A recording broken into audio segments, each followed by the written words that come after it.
Base पर बहुत सी बंदूकों का टेस्ट किया जा रहा था। पहले उन्हें रेत में रगड़ा गया, फिर पानी में डुबोया गया, मगर उनमें से कोई भी बंदूक सही तरह काम नहीं कर सकी। सिर्फ एक बंदूक ऐसी थी जो हर आजमाइश के बाद भी बिल्कुल दुरुस्त और साफ तरीके से फायर कर रही थी। वह बंदूक AK-47 थी। दरअसल उस बंदूक को बनाने वाले लड़के का नाम कलाशनिकोव था। वह पहले एक टैंक में गनर था। एक सख्त लड़ाई के दौरान वह शदीद जख्मी हो गया। जब वह बेस पर वापस आता, उसने एक बात खास तौर पर नोट की कि जंग के मैदान में हथियार अक्सर मिट्टी, रेत और पानी की वजह से नाकारा हो जाते थे और इसी एक कमजोरी की वजह से कई फौजी अपनी जान गंवा बैठते थे। यही ख्याल उसके जहन में घर कर गया। उसने फैसला किया कि वह ऐसी बंदूक बनाएगा जो किसी भी माहौल में काम करे। उसने अपने कैप्टन से बात की कि वह अपनी एक बंदूक बनाना चाहता है। कैप्टन ने उसे इजाजत दे दी। कलाशनिकोव लगातार मेहनत करता रहा और सिर्फ 2 दिन के अंदर उसने एक बंदूक का इब्तिदाई डिजाइन तैयार कर लिया। वह अभी तक जख्मी था, इसीलिए उसने अपने साथियों की मदद ली और बहुत जल्द वह बंदूक तैयार हो गई। अब बारी थी टेस्ट की। एक सिपाही ने बंदूक को आजमाया, मगर बंदूक में कोई मसला सामने नहीं आया। कलाशनिकोव ने फैसला किया कि वह यह बंदूक अपने कैप्टन को दिखाएगा। वह सीधा कैप्टन के दफ्तर की तरफ रवाना हुआ, मगर बंदूक साथ होने की वजह से गार्ड्स ने उसे पकड़ लिया। उसने हिम्मत नहीं हारी। इसी दौरान एक आला अफसर वहां पहुंचा। उस अफसर ने खुद बंदूक को टेस्ट किया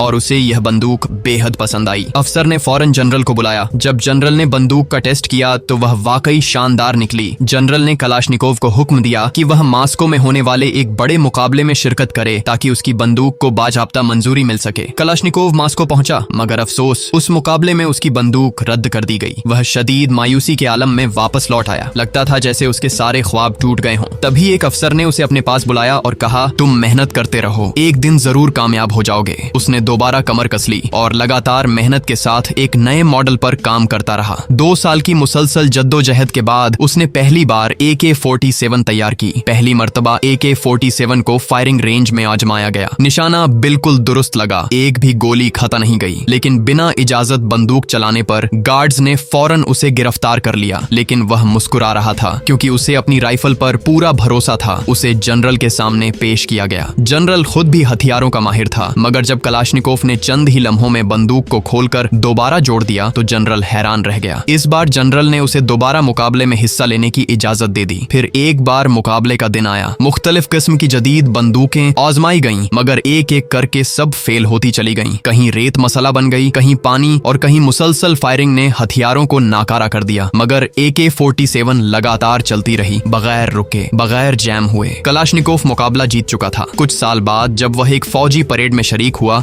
तो उसकी आंखें खुशी से भर आईं। उसने देखा कि तकरीबन हर सिपाही के हाथ में वही बंदूक थी, वही AK-47 जो